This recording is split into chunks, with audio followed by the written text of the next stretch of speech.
I-Arhente engajonganga nzuzo kurhulumente iLukhanyiso Community Development Centre isebenzisana neenkampani eziquka i-Abundance Solutions kunye neGet Small Foundation ibambe iphulo lokubhalisa abafundi abangakhange bakwazi ukubhalisa kumaziko emfundo aphakamileyo kunye nokufundisa ulutsha malunga nezakhono lokuthi luzilandele kumaziko emfundo enomsila.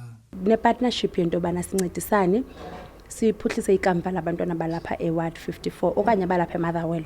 So le program yanamhlanje ngiyoncedisa nee-applications ze-university. So ebalulekileyo we are offering career guidance namhlanje kunye nee-applications ze-university, isikolo, i-res kunye ne-financial aid. I-NPO ke isebenza nzima ngoba ke isebenza ngohamba icela izandla ekusokoleni kwethu, kodwa apha ewadini siyasebenzisana kakhulu no-office kaceba walapha kangangoba nale iprogram besisebenzisana naye hand in hand. Ngaphandleni koceba sisebenzela apha e-Ebenezer International Church, icawa ethe yasivulela ingcango sento bangabana sisebenze nabo xa sizise programs. So kuyinkonzo yase-Ebenezer, kuyi-office kaceba, kube sithi singilukhanyiso, kube ngabahlali at large, i-community nayo iyasinika inkxaso. Siza kuqinisekisa kakhulu and isikakhulu kumntana omtsha sijonge into yokuba izinto zokuphuhlisa umntana yimfundo, si-sport, yi-art. So izinto sifocuse kuzo ke ezo ekuphuhliseni abantwana bethu.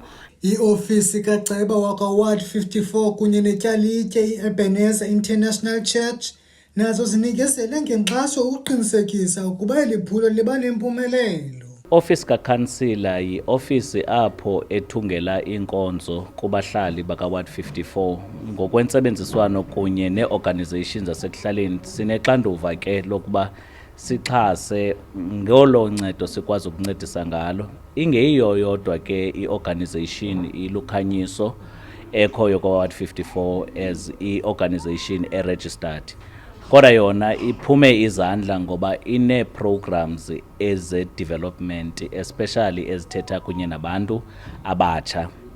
Njengangoko namhlanje bene-program yokurejistarisha abantwana balapha ewadini into yoba bakwazi ukufumana amathuba eyunivesithi. Bengajonganga ke kodwa ukuncedisa only uWard 54 ngoba if uyaqaphela abanye abazali njengoba bendincokola baphuma kwiindawo zonke, iimbombo zonke zalapha eMotherwell.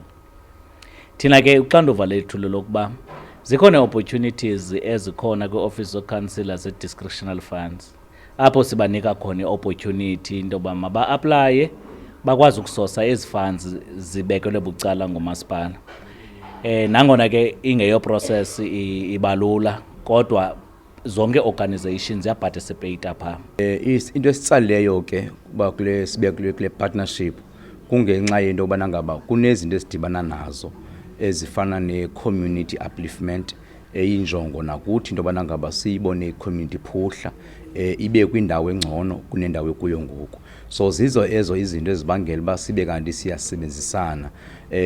Yonke into engumnqweno kubo ingumnqweno kuthi, yaye asikho kude kubo nabo abekho kude kuthi. Ukanti abazali kunye nolutsha lwase-29 alukhange lukwazi ukuzibamba yimincili ngokubakho kweli phulo.